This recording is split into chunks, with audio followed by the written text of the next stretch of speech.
പ്രിയ ദൈവപൈതലേ, നിങ്ങൾ ഇന്ന് അഭിമുഖീകരിക്കുന്ന ഓരോ വിഷയത്തിലും നിങ്ങൾക്കൊരു ഉറപ്പുണ്ടാകണം.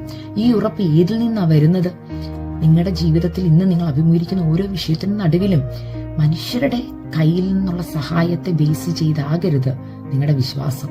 ഇവർ എന്നെ ഹെൽപ്പ് ചെയ്യും, ഇവരിൽ നിന്ന് എനിക്കൊരു സഹായം വരുമെന്ന് ചിന്തിച്ചാകരുത് നിങ്ങൾ വിശ്വസിക്കുന്നത്. പകരം എന്റെ സഹായം ആകാശത്തെയും ഭൂമിയും ഉണ്ടാക്കിയ എന്റെ ദൈവത്തിൽ നിന്ന് വരുമെന്നുള്ളതാണ് നിങ്ങളുടെ വിശ്വാസം. ആരാണ് ഈ ദൈവം? ഒരു വാക്കുകൊണ്ട് സർവചരാചരങ്ങളെ സൃഷ്ടിച്ചവനാണ്.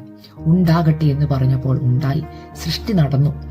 ആ ദൈവത്തിന് നിങ്ങളുടെ ജീവിതത്തിൽ ചിലത് സൃഷ്ടിക്കുവാൻ കഴിയത്തില്ലേ?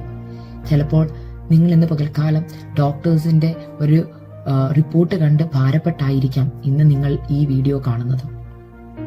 എന്നാൽ ദൈവപൈതലേ, ഡോക്ടേഴ്സിന് അവരുടെ പരിധിക്കുള്ളിൽ നിന്നാണ് അവർ നിങ്ങളുടെ ഓരോ ട്രീറ്റ്മെന്റും ചെയ്യുന്നതും നിങ്ങളുടെ ഡയഗ്നോസിസ് ചെയ്യുന്നത്. എന്നാൽ വിശുദ്ധ ബൈബിളിൽ ഇങ്ങനെ പറയുന്നു, മരിച്ചവരെ ജീവിപ്പിക്കുകയും ഇല്ലാത്തതിനെ ഉള്ളതിനെ പോലെ വിളിച്ചു വരുത്തുവാൻ കഴിയുന്ന സർവശക്തനായ നമ്മുടെ ദൈവം.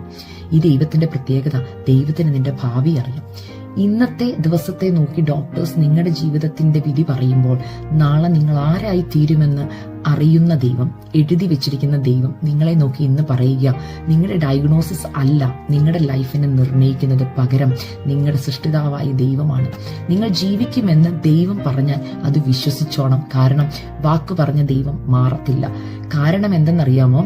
ദൈവം ഒരു വാക്ക് ജീവിക്കുമെന്ന് പറഞ്ഞാൽ ജീവിപ്പിക്കുവാൻ അദ്ദേഹത്തിന് കഴിയും.